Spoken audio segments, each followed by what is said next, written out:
In Alaska, two major world powers, the United States and Russia, sat at a table discussing the future of war. Meanwhile, in Brussels, the heart of the European Union, there were no seats available. Ironic, isn't it?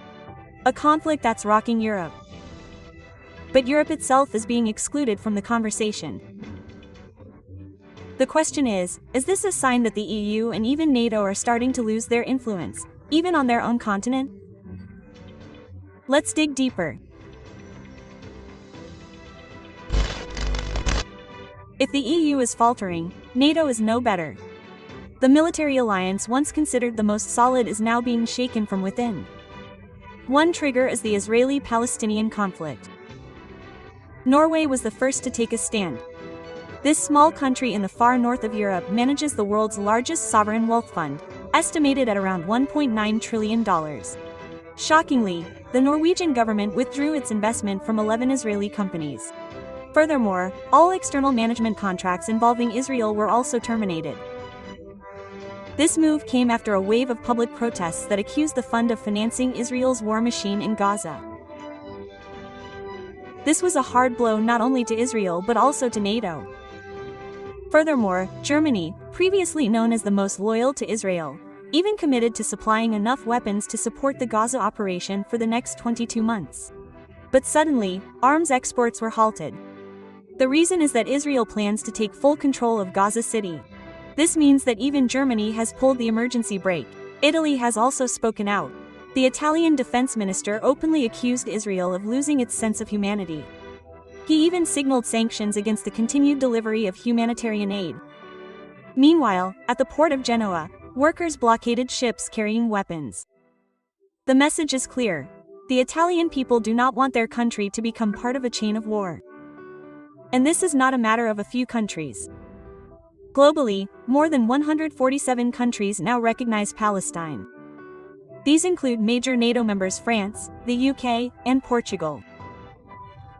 They even plan to announce their recognition of Palestine at the UN General Assembly in September 2025. Despite Donald Trump's harsh criticism, imagine NATO, which used to be of one mind, now its members are starting to disagree with America. Another problem is the military. Spain and Switzerland have cancelled plans to purchase F-35 fighter jets. The reason is simple. They are uncomfortable with America's complete control over Allied weapons systems. Absolute dependence on Washington now feels more like a burden than a protection. The classic problem remains: Greece and Turkey. These two NATO members have never gotten along. Tensions in the Gulf continue to escalate. And every minor incident has the potential to escalate into armed clashes between members.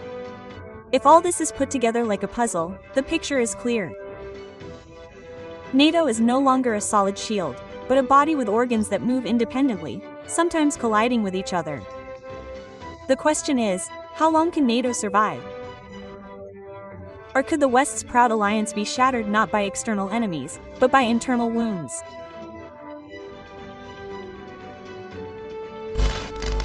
In the lead-up to the Alaska summit, the European Union tried to appear solid. Member state leaders signed a joint statement affirming support for the principle of freedom and Ukraine's right to determine its own future. But behind the row of signatures, there was one missing voice: Hungary. Prime Minister Viktor Orban's refusal to participate was not merely symbolic, but a severe blow to European unity. Orban had his reasons. He believed the EU had gone too far.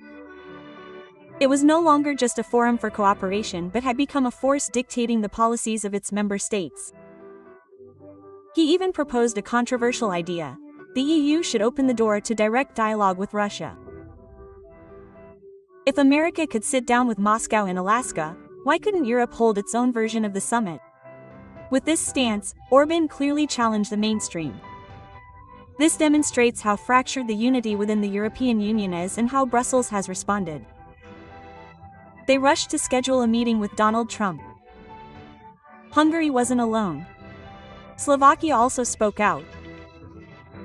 Prime Minister Robert Fico emphasized that whatever the outcome of the talks between Putin and Trump, Ukraine would still suffer greatly. According to Fico, the EU's current actions are actually dragging Europe into a new era of iron curtains. Not with tanks and walls, but through political, economic, and energy isolation. And if this happens, Europe itself will suffer the most. The reason is simple: energy. Most European countries, from Germany and Italy to small states in the east, still depend on Russian gas and oil. For Vico, completely cutting off energy supplies from Moscow is not a path to independence. It's like suicide. Like someone who wants to stand alone but accidentally breaks the crutch that supports them. The EU's problems don't stop there. Amid the geopolitical crisis, an internal crisis of confidence has emerged. The major scandal known as Visorgate has implicated European Commission President Ursula von der Leyen. This case relates to the procurement of the COVID-19 vaccine, where Ursula was accused of being non-transparent in her communications and negotiations regarding the massive purchase of doses from Pfizer. The public suspected a shady deal was being covered up. This scandal shook the credibility of Brussels' leadership. Furthermore, Ursula sparked further controversy when she pushed for a plan to overhaul the European Union's regional funding system.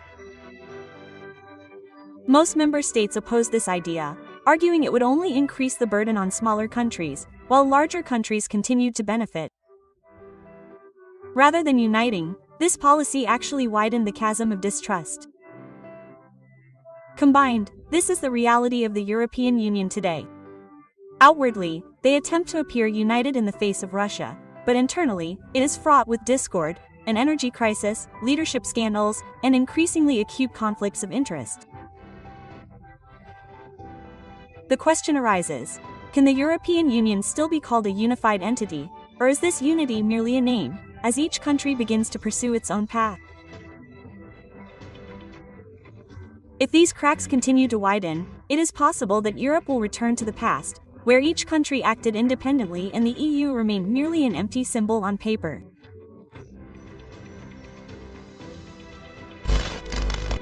Amidst all these cracks, one idea has resurfaced: the fundamental principles of the European Union. The European Union must exist to serve sovereign nations, not the other way around. This means, clearly, that Brussels should not dictate to member states, but that each member state has the full right to determine its own path. And here comes a crucial proposal: the absolute veto.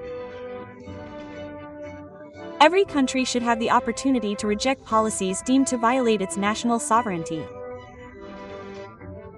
Imagine if this were to happen: Hungary, Slovakia, or even other small nations would no longer feel like mere pawns.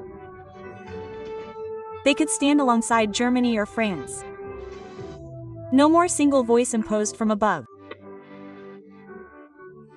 but a true unity born of willingness, not coercion. This is what many call the hope for a new Europe. A Europe that is energy independent, politically sovereign, and no longer entirely dependent on Washington for security. A Europe that may be slower, noisier, but also more honest with the reality of its diversity. The question is, will the EU dare to return to this principle, or will too many interests already bind it? Because if not, Europe will simply continue to be a battleground for large interests without ever truly determining its own future. And herein lies the crux of the new Europe's hopes: not just political discourse, but also a final gamble to prove that European unity still has meaning. Yeah.